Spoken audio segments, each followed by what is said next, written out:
영혼 없이 의식을 설명하려는 과학의 시도는 타당한가?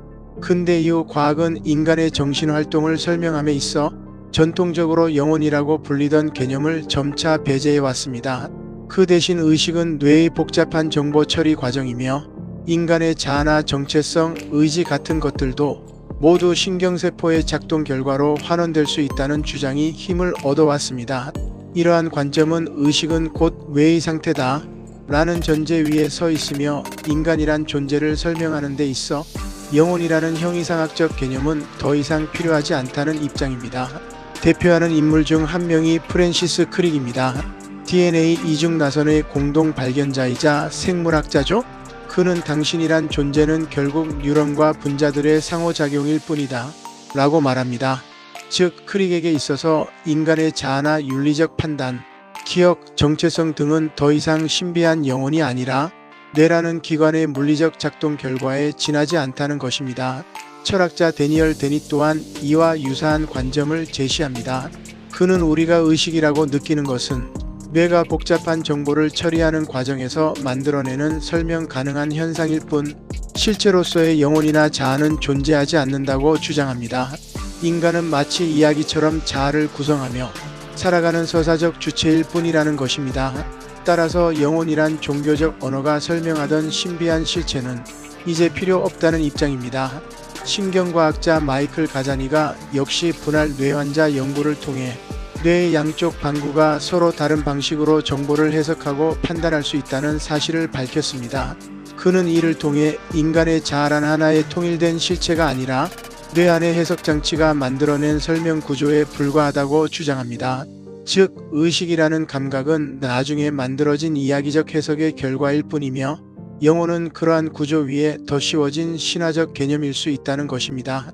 이 외에도 제럴드 에델만은 의식을 뇌의 진화적 구조와 뉴런 간의 경쟁적 연결 방식으로 설명하려 했고, 안토니오 다마지오는 인간의 의식을 신체 기반 정서와 뇌의 상호작용이 만든 결과로 봅니다. 이들은 모두 인간의 의식을 신경학적 생리학적 수준에서 설명할 수 있다면 영혼이라는 설명은 더 이상 과학적 필요가 없어진다고 주장합니다. 그러나 이러한 환원주의적 설명에 대해 강하게 비판한 학자들도 있습니다. 대표적인 철학자가 바로 데이비드 찰머스입니다. 그는 뇌의 기능과 정보 처리는 설명할 수 있어도 왜 우리는 느끼는 경험을 하게 되는가? 즉 주관적 느낌, 퀄리아의 실체는 전혀 설명되지 않는다고 지적합니다. 그는 이를 의식의 어려운 문제, 하드 프라블럼이라고 부르며 물리주의적 설명이 이 핵심을 빠뜨리고 있다고 말합니다. 토마스 네이글 역시 고전적 반론을 제기합니다. 그는 박쥐가 되는 것은 어떤 것인가? 라는 유명한 논문에서 아무리 과학적으로 박쥐의 뇌 구조나 초음파 감지 시스템을 설명하더라도 박쥐가 되는 느낌은 과학적으로 접근할 수 없다고 말합니다.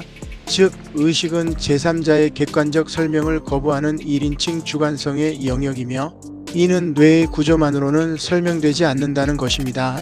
또한 철학자 갈렌 스트로스는 의식을 단순히 뇌의 부산물로 보는 환원주의를 거부하고 오히려 모든 물질에는 일정한 수준의 의식성이 내재되어 있을 가능성, 즉 팬사이코이즘을 주장합니다. 그는 의식이 물질 세계의 기본 속성 중 하나일 수 있으며 그렇기 때문에 이를 무시하는 과학적 설명은 오히려 더 불완전하다고 봅니다. 요약하자면 현대 과학은 영혼이라는 개념 없이도 인간의 정신과 행동, 의식을 상당 부분 설명할 수 있다는 점에서 커다란 발전을 이루었습니다. 프랜시스 크릭, 데니얼 데닛, 마이클 가자니가, 제럴드 에델만, 안토니오 다마지오와 같은 학자들은 인간 정신을 뇌의 기능적 생물학적 구조로 환원하며 영혼 없이도 인간을 이해할 수 있다는 입장을 취합니다.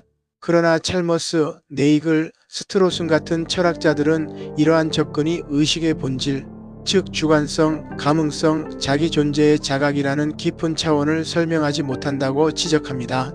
왜냐하면 영혼이라는 개념이 과학적으로는 증명 불가능할지라도 인간 존재의 고유성과 내면의 깊이를 설명하는데 여전히 유효한 사유틀이 될 수 있다고 보기 때문입니다.